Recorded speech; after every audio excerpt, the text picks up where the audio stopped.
चलो स्टार्ट करते हैं, ठीक है। तो नेक्स्ट कितना है, नेक्स्ट क्या है हमारा क्यूबिक कर्व, ठीक है। तो आईओ पे आता होगा, मैं ऑलरेडी बता चुका हूँ, ठीक है। ये बीच में कभी मैंने बताया तो है ऐसे, ठीक है। तो एक्स क्यूब का जो कर्व होता है, ठीक है, तो वो ओरिजिन से पास करेगा, गारंटीड है, क्योंकि एक्स को जीरो डालोगे तो वाई क्या होगा, जीरो आएगा।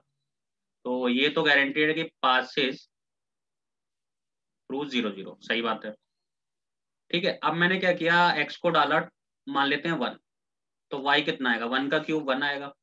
फिर मैंने एक्स को 2 डाला, तो वाई कितना आएगा, 2 का क्यूब दैट इज 8। फिर मैंने एक्स का 3 डाला, तो वाई क्या आएगा, 3 का क्यूब दैट इज 27। यानी जैसे जैसे एक्स इंक्रीज करेगा तो वाई उससे भी तेज रेट में इंक्रीज करेगा, ठीक है। अगर एक्स इंक्रीज कर रहा है 1 2 3, ठीक है, तो ज्यादा इंक्रीज नहीं कर रहा, बट वाई क्या है, इससे ज्यादा इंक्रीज करेगा। इसका जो रेट ऑफ चेंज होगा एक्स के एक्स के रिस्पेक्ट में बहुत ज्यादा है, ठीक है। पहले 1 था, फिर 8 हो गया, फिर 27, ठीक है। अगर ऐसे में अगर नेगेटिव पुट करूं वैल्यू, एक्स को माइनस डालूं, तो वाई -1 आएगा। मैं बनाना बता रहा हूँ, बट जिसको आता है तो कोई जरूरत नहीं है। एक्स को -2 डाला तो वाई कितना आएगा, -8। और सेम केस में डिक्रीज कर रहा है, अगर एक्स की वैल्यू नेगेटिव डाल देता हूँ बहुत जल्दी डिक्रीज करता है, ठीक है। तो इसका मतलब क्या है, जो इसका ग्राफ बनने वाला है, ठीक है, कुछ ऐसा सा लगेगा देखने में।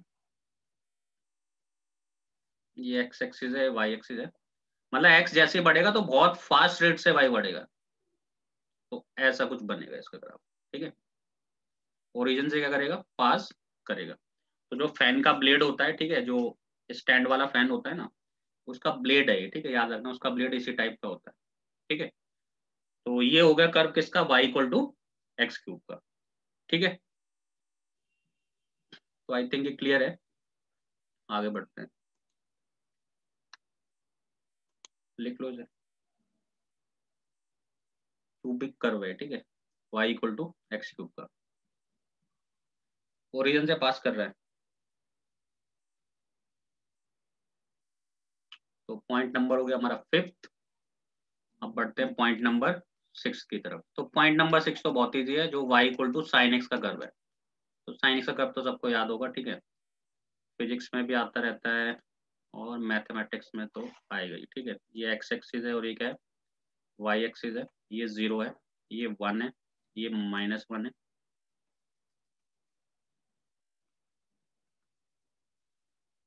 ठीक है।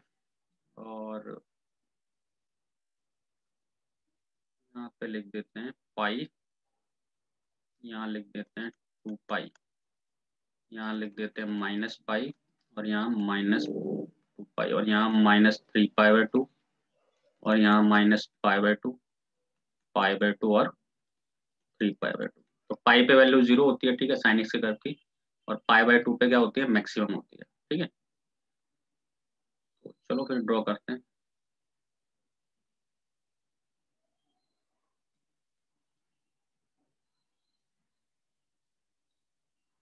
थोड़ा सा देखना है यहाँ पे, ठीक है, ये मैक्सिमम है। तो किसका ग्राफ बन गया, y equal to sine x का ग्राफ बन गया, ठीक है। थोड़ा सा ध्यान दे लेना कहाँ तक कौन सा ग्राफ है, ये तो तुम्हें ऑलरेडी पता ही है। अगर मैं 0 से लेके पाई तक ग्राफ बोलूंगा तो ये आ जाएगा, यहाँ से यहाँ तक का। और पाई से 2 पाई तो ये वाला ग्राफ आ जाएगा, ठीक है। और अगर -पाई से 0 है तो ये वाला ग्राफ, ठीक है। तो किसका ग्राफ हो गया, y equal to sine x का, ठीक है, ये तो आना चाहिए, ठीक है। Next, y equal to 10x। Next graph is y equal to 10x, ठीक है। तो पता है ना, एक्स किस पे डिफाइन नहीं होता, एक्स डिफाइन नहीं होता और मल्टीपल ऑफ पाई/2 पे। जैसे पाई/2 हो गया, 3 पाई/2 हो गया, 5 पाई/2 हो गया, -पाई/2 हो गया, तो डिफाइन नहीं होता 10x का ग्राफ, ठीक है। तो इसको छोड़ के बाकी हर जगह इसका ग्राफ बनेगा, बनाते हैं, ठीक है। ये एक्स एक्सिस है, ये वाई एक्सिस है। देखो क्या करो ना, पाई/2 पे पैरेलल लाइंस डाल लो, मतलब ऑड मल्टीपल ऑफ पाई/2 पे। एक पाई/2 हो गया, एक 3 पाई/2 हो गया, बहुत है 2 पॉइंट, ठीक है। -पाई/2 हो गया एक, -3 पाई/2 हो गया। इस पे क्या डालो, पैरेलल लाइन डालो वाई एक्सिस के।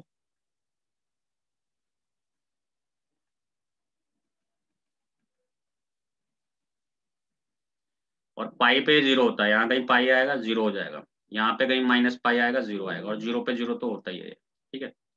बहुत है दो, स्ट्रिप हमने ले लिया इसका, ठीक है। तो देखो 10 0 0 होता है, तो इसका ग्राफ कुछ ऐसा बनेगा, सही है। पाई बाय 2 को टच नहीं करेगा, हाँ मूव करेगा, एसिम्पटोट है, ठीक है। एसिम्पटोट है x equal to pi by 2 इसका, इस कर्व का, ठीक है। ऐसे यहाँ पे सेम, और ऐसे यहाँ पे क्यूबिक जैसे ही लग रहा है, ठीक है, बट ये बढ़ता रहता है, ठीक है। हर एक इंटरवल में इनफाइनाइट तक जाएगा। और तो एक इसका ग्राफ हो गया y इक्वल टू 10x का। तो मेरे ख्याल से ये सफिशिएंट ग्राफ है, ठीक है, जितने मैंने बता दिए। कैसे क्या फाइंड करना है एक बार पता सब होना चाहिए, स्ट्रेट लाइन कैसे ड्रॉ होती है, ठीक है, ये सब कुछ पता होना चाहिए, ठीक है। बाकी कुछ नया आएगा तो हम वहीं पे उसको डिस्कस कर लेंगे। जैसे मॉड एक्स को देख लेते हैं, y equal to mod x. तो मॉड एक्स को तो सबको पता है, वी शेप का कर्व बनता है इसका, ठीक है।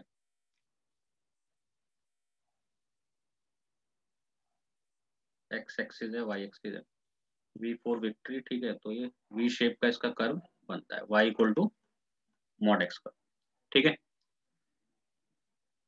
हम्म,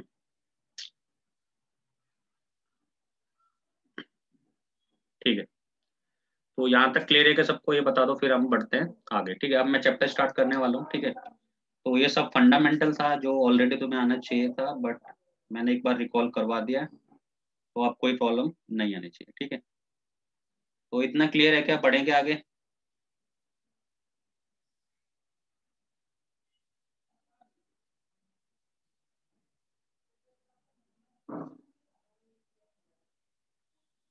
ठीक है, अटेंडेंस लो इस टाइम कोई, ठीक है। एक स्क्रीनशॉट ले लो जल्दी से इस टाइम का, ठीक है। चलो आगे बढ़ते हैं, ठीक है। तो देखो, area bounded by the curve, ठीक है। Area bounded by the curve, ठीक है। तो जो कोई कर्व है वो कितना एरिया बाउंड कर सकता है, ठीक है। तो मैंने क्या किया, एक कर्व मैंने ले लिया, y equal to f x, एक कर्व ले लिया, let us say y equal to f x is a curve, ठीक है। इसको ड्रॉ करते हैं, ये x एक्सिस है, ये y एक्सिस है। तो मान लेते हैं ये कोई कर्व है, जैसे कि ये गया y equal to f x, एक कर्व है। यहाँ पे जो x की वैल्यू है वो a है, लेट अस से x का कोऑर्डिनेट यहाँ पे a है, और यहाँ पे x का कोऑर्डिनेट क्या है, b है, ठीक है। अब मैं जो एरिया फाइंड करना चाहता हूँ, जो एक कर्व एरिया फॉर्म करेगा, उसको मैं फाइंड करना चाहता हूँ, ठीक है, अबव एक्स एक्सिस, ठीक है। अबव एक्स एक्सिस, ये अंडरस्टूड है कि मैं एक्स एक्सिस के ऊपर ही इसको कवर करूंगा, ठीक है। बिलो एक्स एक्सिस नहीं जाऊंगा, बस मैं यहीं पे जाऊंगा, x equal to a to b जाऊंगा, ठीक है। मीन्स यहाँ से लेके यहाँ तक, ठीक है। और ये भी बोल सकते हो कि तुम अबव एक्स एक्सिस,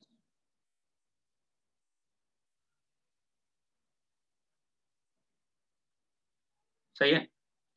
अच्छा, तो देखो एरिया क्या होता है ना, अब मैं क्या करता हूँ, ठीक है, अगर मेरे को इस कर्व का एरिया निकालना है, अगर मैं मान लो, तो मैं एक चीज दे दूं, कहने का मीनिंग क्या है। तुम्हें मैं अगर कह दूं कि स्क्वायर है, this is square with side A, तो तुम इसका एरिया बता सकते हो बहुत easily, A square, side into side, सही है। अगर मैं बोल दूं this one is rectangle with L और बी, तो तुम इसका एरिया बता दोगे, क्योंकि डिफाइन है पहले से l into b. But curve के लिए ऐसा एरिया तो कुछ है नहीं कि डायरेक्ट हमने कोई फॉर्मूला बताया और ये अप्लाई हो गया, ठीक है। मतलब ऐसा कोई स्टैंडर्ड फॉर्मूला तो नहीं है। तो हमें देखना पड़ेगा पहले कहाँ से कहाँ तक उसकी लिमिट आ रही है। पहले एक्स इक्वल टू ए से एक्स इक्वल टू बी तक इसकी लिमिट आ रही है। अब मैं क्या करूंगा, एक वर्टिकल स्ट्रिप बनाऊंगा, ठीक है। मैं छोटी छोटी क्या बनाऊंगा, वर्टिकल स्ट्रिप बनाऊंगा, ठीक है। वर्टिकल स्ट्रिप का मीनिंग क्या है, जैसे मान लो मैंने एक ये वर्टिकल स्ट्रिप बना दी,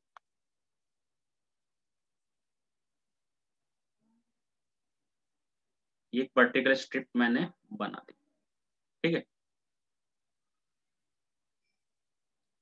तो ये जो वर्टिकल स्ट्रिप है, इसकी जो विड्थ है वो dx है, क्योंकि एक्स एक्सिस पे है ये, ठीक है। तो इतना छोटा सा पार्ट, खुद देखो ना, ये एक्स एक्सिस की एक लेंथ है, उसका छोटा सा पार्ट में ले लेता हूँ, तो वो dx एलिमेंट होगा, ठीक है। वो छोटा सा एलिमेंट कितना होगा, dx एलिमेंट होगा। यहाँ तो मैं बहुत बड़ा दिखा रहा हूँ, बट ये बहुत छोटा एलिमेंट होता है, ठीक है, बहुत छोटा एलिमेंट होता है। एक मिनट, है ना, ये अंडरस्टूड है कि ये स्ट्रिप है, ये बहुत छोटा एलिमेंट होगा, बट यहाँ थोड़ा सा बड़ा दिखाना पड़ेगा। तो ये इट मीन्स इस स्ट्रिप की अगर मैं बात करूं, ध्यान से देखेंगे, अगर इस स्ट्रिप की मैं बात करूं तो इसकी जो विड्थ है वो dx है। अगर इसकी लेंथ की कोई मेरे से पूछेगा तो मैं क्या बोलूंगा, ये इसकी लेंथ हो जाएगी, दैट इज y, है ना। ये अब इसको आप y1 बोल दो, या जो भी है y बोलना चाहो y बोल दो, ठीक है। अभी के लिए हम इसे y बोल देते हैं। तो ये एक तरह का क्या बन गया बेटा, रेक्टेंगल बन गया। एक तरह का क्या बन गया, ये रेक्टेंगल बन गया, जिसकी लेंथ क्या है y है, और विड्थ क्या है इसकी dx है। तो इस स्ट्रिप का मैं एरिया बड़े इजीली फाइंड कर सकता हूँ, क्या, लेंथ इंटू विड्थ करके, ठीक है। ये स्ट्रिप बन गई। ये स्ट्रिप जो बन चुकी है, ये एज अ रेक्टेंगल ट्रीट करो इस चीज को। कैसे ट्रीट करो इसको, रेक्टेंगल की तरह, जिसमें इसकी जो विड्थ है वो dx है, और इसकी जो लेंथ है वो क्या है, y है। तो इसका एरिया क्या हो जाएगा, length into width that is y dx। कितना एरिया हो जाएगा इसका, length into width that is y into dx, सही है। अच्छा, अब ऐसे ही मैं बहुत सारी स्ट्रिप बना सकता हूँ, ठीक है। अगर मैं यहाँ से स्टार्ट करूँ, यहाँ से बनाना इस स्ट्रिप को, छोटे छोटे स्ट्रिप, ये पहली स्ट्रिप हो गई लेटेस्ट से, है ना, अलग अलग कलर से बना देते हैं। दूसरी स्ट्रिप यहाँ से यहाँ तक हो गई, छोटी स्ट्रिप है बट यहाँ तो थोड़ा बड़ा दिखाना पड़ेगा, ठीक है। बट इस स्ट्रिप के कंडीशन है, जितनी भी मैं स्ट्रिप बना रहा हूँ, ठीक है, एक चीज याद रखेंगे, जितनी भी मैं स्ट्रिप बना रहा हूँ उनकी जो विड्थ है वो कांस्टेंट है, उनकी जो विड्थ है वो मैं कांस्टेंट ट्रीट करके चल रहा हूँ, सही है। ये थोड़ा सा मानना पड़ेगा तुम्हें, ठीक है।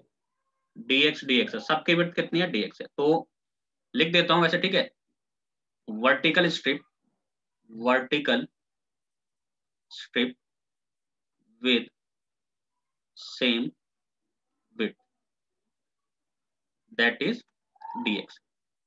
मैंने एज्यूम करेंगे vertical strip with same width that is dx, ठीक है। अच्छा, अगर पहले वाली स्ट्रिप की मैं लेंथ की बात करूं, लेट कर लेता हूं y1, दूसरे वाली विड्थ की बात करूं तो उसको मैं y2 मान लेता हूं, और जो पिंक वाला है, ठीक है, इसको हम y3 मान लेते हैं, और जो ब्लू वाला है इसको हम क्या मान लेते हैं, y4 मान लेते हैं। ऐसे ये चलता रहेगा एंड तक, यहाँ तक, ठीक है। तो ये भी एक रेक्टेंगल है छोटा सा, ये भी एक रेक्टेंगल है, ये भी एक रेक्टेंगल है, ये भी एक रेक्टेंगल है, ये सारे क्या है, एक रेक्टेंगल ही है, ठीक है। तो मैं क्या कर सकता हूँ, यहाँ से ध्यान से देखेंगे, ठीक है। देखो, इंटीग्रेशन का मीनिंग क्या होता है, सम होता है। इंटीग्रेशन का मीनिंग क्या होता है, सम होता है। अगर मेरे को एरिया निकालना है इसका, ध्यान से देखेंगे, area of curve equal to, पहली वाली स्ट्रिप पे आते हैं तो एक रेक्टेंगल है, length into width, length into width, it means y1 into dx। दूसरी वाली स्ट्रिप पे आते हैं y2 इंटू dx। तीसरी वाली स्ट्रिप पे आते हैं y3 इंटू dx। ऐसे ही चलता रहेगा, जहां तक भी ले जाना चाहो तुम, yn इंटू में dx, सही है। तो ये क्या हो गया, इस कर्व का एरिया हो गया, ठीक है। और अप्रोक्सीमेट एरिया है, ठीक है, क्योंकि एक्चुअल में रेक्टेंगल बन थोड़ी रहा है, अप्रोक्सीमेट एरिया आता है इससे, ठीक है। एग्जैक्ट एरिया नहीं आएगा क्योंकि एक कर्व है, और कर्व क्या होता है, उसका सरफेस क्या होता है, ना तो हॉरिजॉन्टल होगा, मतलब बिल्कुल प्लेन थोड़ी ना होता उसका सरफेस, ठीक है, वो कर्व होगा, ठीक है। तो ये जो एरिया आएगा अप्रोक्सीमेट एरिया आएगा, मतलब उसके आसपास रहेगा, ये नहीं कि बिल्कुल गलत आ गया, ठीक है, बट उसके आसपास रहेगा जो एग्जैक्ट एरिया है इसका, ठीक है। तो जो एरिया ऑफ कर्व है वो क्या आ जाएगा, y1 dx, y2 dx plus y3 dx up to yn dx, ये एरिया आ गया इसका। अच्छा, अब इंटीग्रेशन क्या कहता है, इंटीग्रेशन का मतलब ये सम ऑफ एरिया, ठीक है। इंटीग्रेशन का मीनिंग क्या होता है, सम ऑफ एरिया।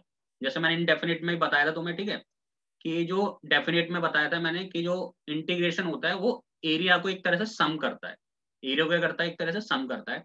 तो मैं क्या कर सकता हूँ, इस पूरे की जगह y1 dx, y2 dx up to yn dx को लिख सकता हूँ इंटीग्रेशन ऑफ, कर्व क्या है पूरा fx है ना। एक मिनट, ऐसा लिख देते हैं तुम्हारे लिए, ठीक है।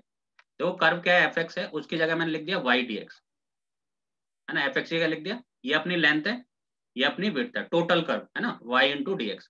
सबको सम कर दूंगा तो ऑब्वियस है टोटल कर्व का एरिया आएगा। बट एक कंडीशन है कि आप कहां से कहां तक जा रहे हैं, तो मैं जा रहा हूँ x इक्वल टू a से x इक्वल टू b तक, तो मेरे को लिमिट भी लगानी पड़ेगी।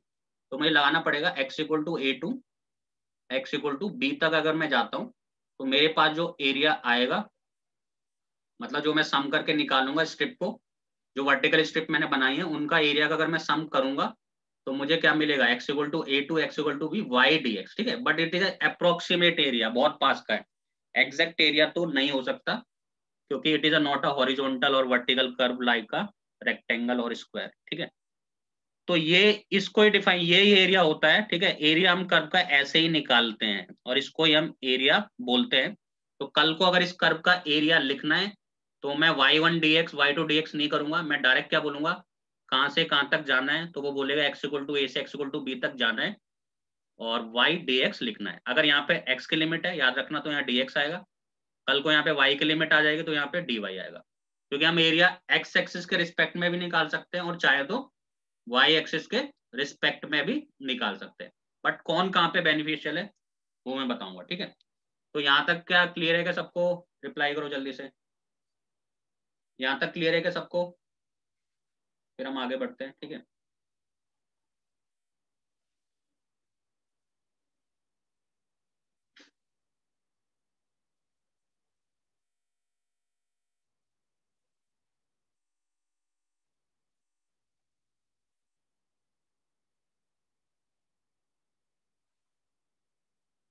सही है। ठीक है, तो ये एग्जैक्ट फंडा है किसका, एरिया का। ठीक है, ये नहीं कि बस हाँ लिख दिया वाई डी एक्स, पता होना चाहिए कैसे आता है एरिया। ठीक है, क्योंकि इसी को मैं बेस बनाते हुए आगे तो मैं एरिया सिखाने वाला हूँ। ठीक है, तो चलो भाई स्टार्ट करते हैं एक पार्ट। ठीक है, इसका तो area formed by single curve. ठीक है, अगर एक ही कर्व है तो कैसे एरिया फाइंड कर सकता है। ठीक है, अगर समझना ध्यान से, पहला मैं केस लेता हूँ इसी पे जो अभी मैंने सिखाया। ठीक है, अगर मेरे पास मान लो एक कर्व है y equal to f x, y equal to f x, और ये कर्व है कैसा, ऐसा है भाई। ठीक है, एक्स एक्सिस वाई एक्सिस, ये कर्व है ऐसा। ठीक है, ये है y equal to f x, और जो लिमिट है दी वो x equal to a to x equal to b तक मेरे को एरिया इसका फाइंड करना है। तो एक आज से एक चीज और याद रख लेना। ठीक है, एरिया कैसे होता है, जो एरिया अंडर द कर्व होता है, फिजिक्स में भी देखा होगा तुमने। ठीक है, कि जो कर्व है उसके नीचे नीचे जो एरिया पड़ता है वही उसका एरिया होता है, उतना एरिया वो कवर करता है हमेशा।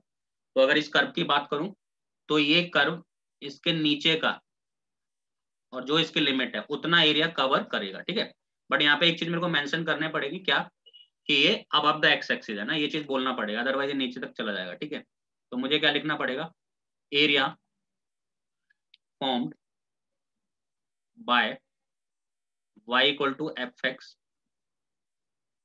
From x equal to a to x equal to b above x x, या अबव एक्स एक्सिस से एक वर्ड यूज करता है विद एक्स एक्सिस। ठीक है, मतलब एंड एक्स एक्सिस ऐसे बोल सकता है, area form by y equal to f x and x axis, ऐसे भी यूज कर सकता है।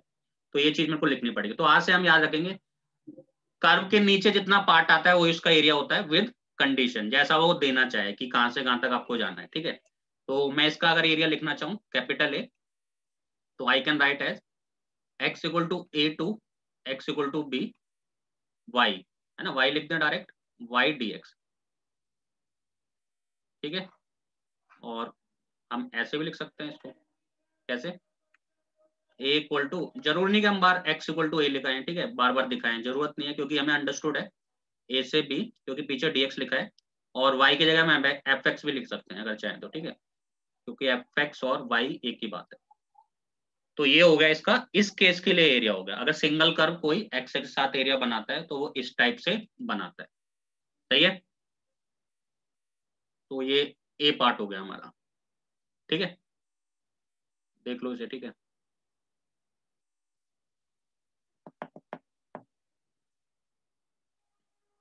नेक्स्ट पे बढ़ते हैं,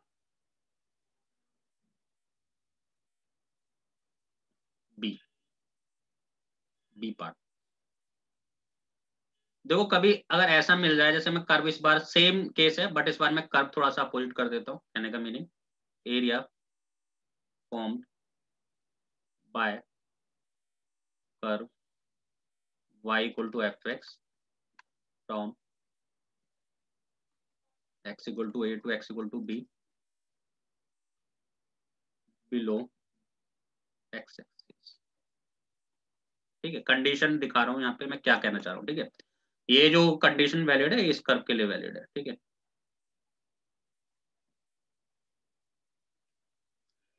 कल को वो क्या करे, ठीक है, कर्व कैसा बना दे, एक मिनट, यहाँ पे x इक्वल टू a है, तो कल को वो कर्व बना दे ऐसा कुछ। ठीक है, ये क्या है, y equal to f x, ये है। तो इस बार इस कर्व के नीचे कौन सा एरिया आ रहा है, यही वाला आएगा, और इसने बोला बिलो एक्स एक्सिस, तो ये एरिया हमें फाइंड करना है। सही है,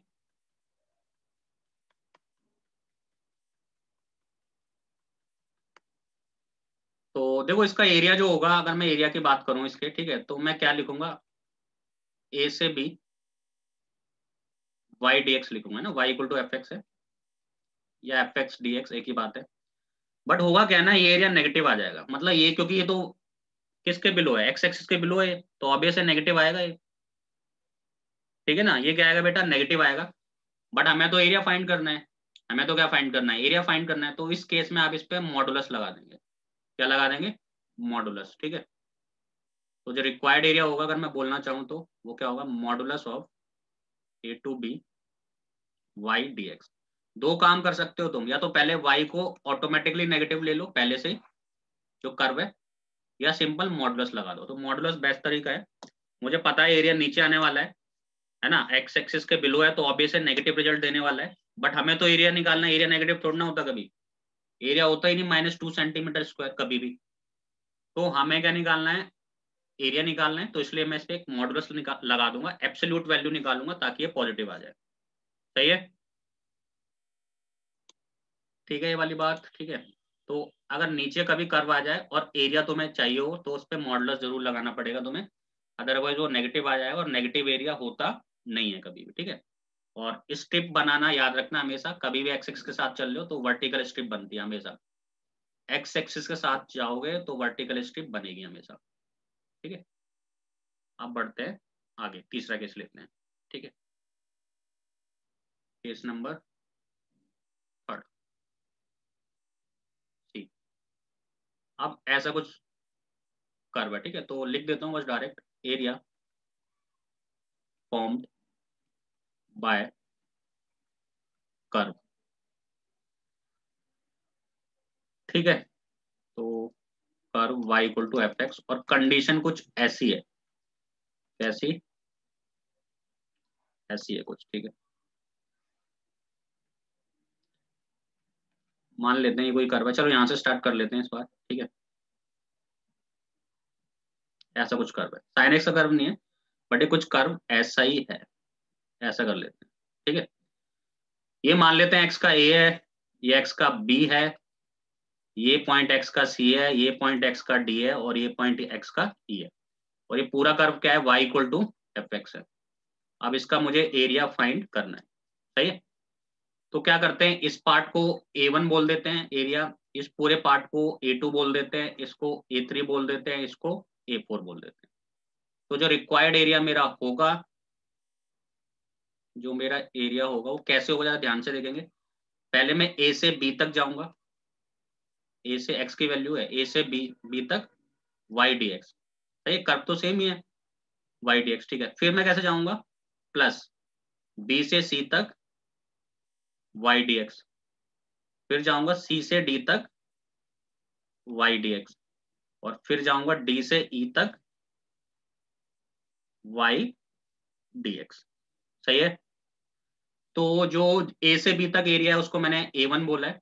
ठीक है, बट अब यहाँ पे एक चीज इंपॉर्टेंट है, क्या है कि जो A1 एरिया है वो तो नेगेटिव है, A3 एरिया भी क्या है, नेगेटिव है, क्योंकि ये तो एक्सिस के नीचे आ रहा है। समझ रहे हो मेरी बात, तो ये दोनों एरिया के आएंगे नेगेटिव रिजल्ट देंगे जब आएंगे, बट हमें तो पॉजिटिव चाहिए, तो इस पे मैं लगा दूंगा मॉडुलस, एक तो A1 पे और एक किस पे A3 पे। तो इस पे मैं क्या लगाऊंगा, मॉडुलस लगा दूंगा, ठीक है। और इसी चीज को मैं लिख सकता हूं कैसे, एरिया, ये A1 है तो A1 का मॉड, A2 पे कोई फर्क नहीं पड़ता, पॉजिटिव आएगा, A3 का मॉड और A4 का मॉड। सही है। तो ये हो गया अगर कर्व मेरा कुछ इस टाइप का दिखेगा, मतलब कभी वो ऊपर जा रहा है कभी नीचे जा रहा है, मतलब डिफरेंट बिहेवियर शो करेगा वो, ठीक है, अलग अलग लिमिट के लिए। तो यहाँ तक क्लियर है कि सारे बच्चों को रिप्लाई कर दो जल्दी से।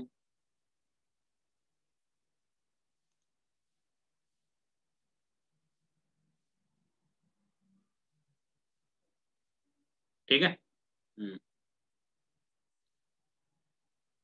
ठीक है, अब मैं तुम्हें एक डिफरेंस बता रहा हूँ, ठीक है, एक डिफरेंस बता रहा हूँ कि एरिया और डेफिनेट इंटीग्रल में फर्क क्या होता है। कभी कभी हम बोलते हैं कि डेफिनेट इंटीग्रेशन में एरिया कोई बोलते हैं, यस बोलते हैं, बट एक्चुअल में मीनिंग क्या है, ठीक है, वो मैं बता देता हूँ। और नेक्स्ट क्लास में जो हम करने वाले हैं वो वाई एक्सिस पे कैसे एरिया निकालते हैं, वाई एक्सिस के रिस्पेक्ट में। सॉरी, डिफरेंस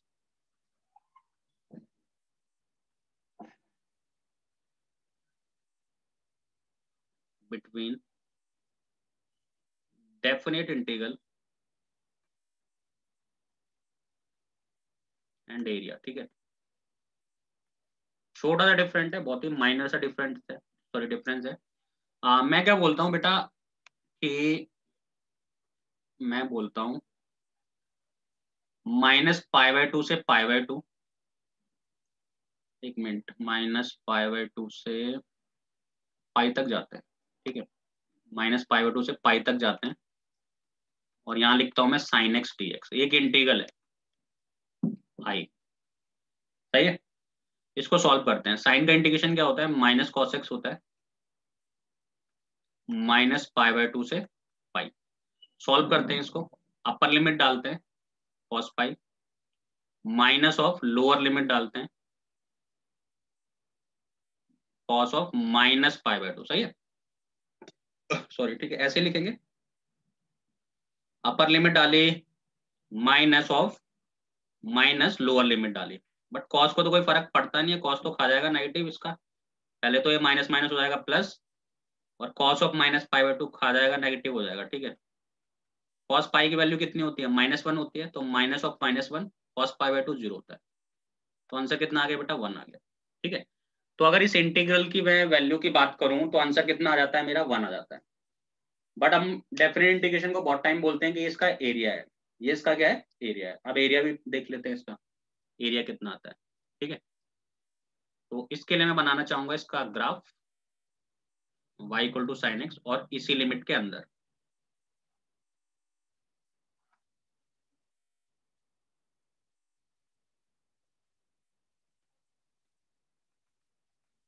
ये अपना 0 हो गया, मान लेते हैं -π/2 यहाँ पे गई है, और पाई पाई पाई पाई यहाँ पे, ठीक है। तो स्टार्ट होता है माइनस, यानी sin x का ग्राफ है, तो देखो sin 0 0 होता है, तो ऐसा कुछ यहाँ से कहीं आएगा ऐसा करके, ऐसा होते हुए, और यहाँ मैक्सिमम जाएगा, फिर यहाँ जाएगा। तो इसका एरिया मुझे चाहिए ना, ये वाला, ये एरिया मुझे चाहिए, ठीक है। इससे कर देते हैं इसको ब्लू से, जो ब्लू वाला है ना एरिया, ये मुझे चाहिए। तो बेटा जब मैं एरिया निकालूंगा ना इसका, ठीक है, जरा ध्यान से सुन ले मेरी बात, जब मैं इसका एरिया निकालूंगा ना, तो पहले मैं क्या करूंगा, यहाँ पे x की वैल्यू क्या है, -π/2 है, और कहाँ तक जा रहा है, 0 तक, मतलब ये वाली स्ट्रिप, ठीक है।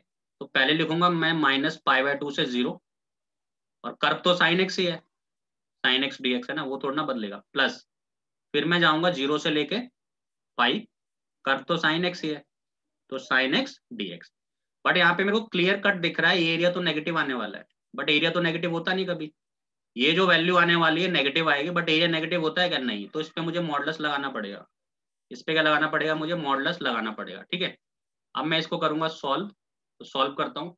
साइन का इंटीग्रेशन क्या होता है, माइनस कॉस होता है, और लिमिट -π/2 से 0 प्लस साइन का इंटीग्रेशन कितना होता है -cos x 0 to पाई। तो अपर लिमिट डालते हैं cos 0 degree minus of minus lower limit डालते हैं। सही है, यहाँ पे आते हैं, यहाँ पे अपर लिमिट डालते हैं minus of minus minus cos 0। सही है, ठीक है। तो यहाँ पे मैं सॉल्व करता हूँ, cos 0 कितना होता है 1 होता है, यानी -1 हो गया, और ये माइनस माइनस प्लस हो गया, cos 0 कितना हो गया cos 90 0 हो गया। बट इस पे मॉड लगा है, ये मत भूल जाना गलती से भी, ठीक है। देखो नेगेटिव आया ना, मैंने बोला था नेगेटिव आएगा, ठीक है, इसलिए मैंने क्या लगाया इस पे मॉड, है ना, मॉड लगाते हो चलोगे, मॉड लगा, ठीक है। आगे बढ़ते हैं, आ जाओ भाई इस पे, ठीक है। प्लस cos पाई की वैल्यू कितनी होती है -1, तो ये +1 हो जाएगी। नहीं, सेकंड पार्ट पे कोई जरूरत नहीं है मॉड लगाने की, मुझे दिख रहा है वो पॉजिटिव है ना, मुझे दिख रहा है वो ऑब्वियस है, वो पॉजिटिव है। अब माइनस माइनस प्लस, देखो cos 0 कितना होता है 1 होता है, तो देखो इस हिसाब से एरिया 3 आ गया, देखो ध्यान से, इस हिसाब से एरिया कितना आ गया 3 यूनिट। जबकि अगर मैं डेफिनेट इंटीग्रल से सॉल्व कर रहा था तो आंसर कितना आ रहा था मेरा 1 यूनिट आ रहा था, कितना आ रहा था 1 यूनिट। तो ये माइनर सा डिफरेंस है डेफिनेट इंटीग्रल में। मैं डेफिनेट इंटीग्रल को हम बहुत टाइम क्या बोलते हैं, एरिया बोलते हैं, क्या बोलते हैं, एरिया बोलते हैं, ठीक है। तो उसको एरिया बोलना सही है, बिल्कुल गलत नहीं है, बट किस केस के लिए, जब वो पॉजिटिव वैल्यू देता है, मतलब जब वो नीचे ना बने उसका कर्व, मतलब ऐसा ना हो कि वो नेगेटिव वैल्यू दे दे, तो वो उस केस में एरिया नहीं होगा, उसको एरिया हम बना सकते हैं कैसे, उस पर मॉडुलस लगा के, क्या लगा के, मॉडुलस लगा के। तो ये माइनर सा डिफरेंस है, ठीक है, जनरली पता नहीं होता कि क्या, इसमें कंफ्यूजन सी क्रिएट हो जाती है कि अच्छा मैंने तो डेफिनेट इंटीग्रेशन को भी एरिया बोला था, बट उसका आंसर तो 1 आया, और यहाँ मैं एरिया से फाइंड कर रहा हूँ तो आंसर कितना आ रहा है 3 यूनिट आ रहा है, तो ऐसा कैसा हो गया, ठीक है। तो उसका बेटा रीजन ये है कि तुमने जो नेगेटिव वाला है ना, जो जब तुमने डेफिनेट इंटीग्रल फाइंड किया तो तुमने नेगेटिव वाला भी उसमें काउंट कर लिया, उसको प्लस बनाया नहीं तुमने, ठीक है। तो जब एरिया फाइंड करते हैं तो कर्व को देखना पड़ता है वो कैसा बिहेव कर रहा है अलग अलग लिमिट के लिए, तो वो जहाँ पे नेगेटिव की तरह बिहेव करेगा वहां मॉडुलस लगाना जरूरत है बहुत ही ज्यादा। सही है, याद रखना ये वाली बात मेरी, ठीक है। तो ये डिफरेंस है, हाँ। जबकि देखो इसके लिए मैंने तुम्हें सिखाया था मॉड साइन एक्स, है ना, इसके लिए अगर तुम कुछ भी फाइंड करोगे तो वो एरिया ही माना जाएगा। क्यों, क्योंकि इसका कर्व भी एक्स एक्सिस के ऊपर बनता है हमेशा, है ना, याद होगा तुम्हें। सही है, इसका कर्व भी कहाँ बनता है, एक्स एक्सिस के ऊपर बनता है, तो कोई दिक्कत ही नहीं है। फिर तो ये जो वैल्यू देगा और जो वैल्यू एरिया की आएगी वो सेम टू सेम आएगी, ठीक है। तो आई होप यहाँ तक क्लियर है कि सब बच्चों को, ठीक है, क्योंकि एक फंडामेंटल की क्लास और फिर क्वेश्चन स्टार्ट।